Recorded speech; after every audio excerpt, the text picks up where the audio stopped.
Vertex Q से जब आप ड्रॉ करेंगी परपेंडिकुलर इस Q वर्टेक्स से, तो अपने रिक्वायरमेंट के हिसाब से कंपास खोलें। जहाँ से देखें आपका ये कंपास अगर बाहर जा रहा है ना, तो वहाँ से पहले एडजस्ट कर लें। मतलब आपको ये इस लाइन सेगमेंट पे 2 पॉइंट्स मिलने चाहिए। ये देखें, ये लाइन सेगमेंट पे हमें 2 पॉइंट्स मिल गए। ये देख लें, एक ये इंटरसेक्टिंग पॉइंट मिला, ठीक है, और एक ये इंटरसेक्टिंग पॉइंट मिला है। इन दोनों पॉइंट्स पे रख के हमने आर्क लगा देनी है। कंपास को कम कर लें। ये आर्क फर्स्ट सेकंड पॉइंट पे रख के इसको कट कर लेंगे। ये जो इंटरसेक्टिंग पॉइंट है इसको आपने ज्वाइन कर देना है इस ऑपोजिट वर्टेक्स R के साथ। तो ये देख लें, all these perpendicular lines passes through the same point, same point से कट कर रहे हैं।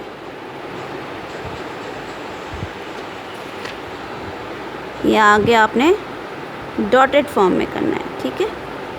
तो ये हमारे पास ये देखिए परपेंडिकुलर लाइन R, तो ये हम लेबलिंग कर देंगे इसको R कॉम्प्लीमेंट की। So R complement is perpendicular on PQ।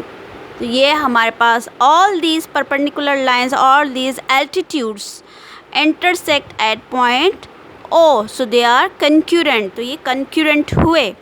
Now इनके स्टेप्स ये देख लें, ये हमारा हो जाएगा एल्टीट्यूड्स की डायग्राम कंप्लीट हो गई। अब इसके स्टेप्स की तरफ आते हैं। स्टेप्स में चूँकि आप लोगों ने वर्टिसेस से जो है वो एल्टीट्यूड्स जो परपेंडिकुलर्स ड्रॉ किए थे, तो आपने स्टेप्स भी इसके उसी तरीके से मेंशन करने हैं।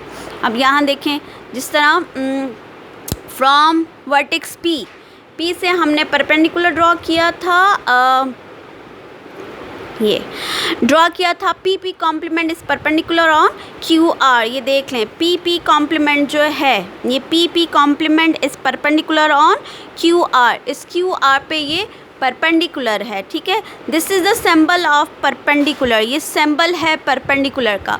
इसी तरह from vertex Q, draw Q की कॉम्प्लीमेंट परपेंडिकुलर ऑन PR। ये Q वर्टेक्स से आप लोगों ने परपेंडिकुलर ड्रॉ किया ऑन PR पे, तो ये हमने स्टेप में भी उसी तरीके से मेंशन करना है। And the third one is from vertex R, draw R complement perpendicular on PQ। So hence all these three altitudes PP complement, QQ complement and RR complement intersect at point O, so they are concurrent.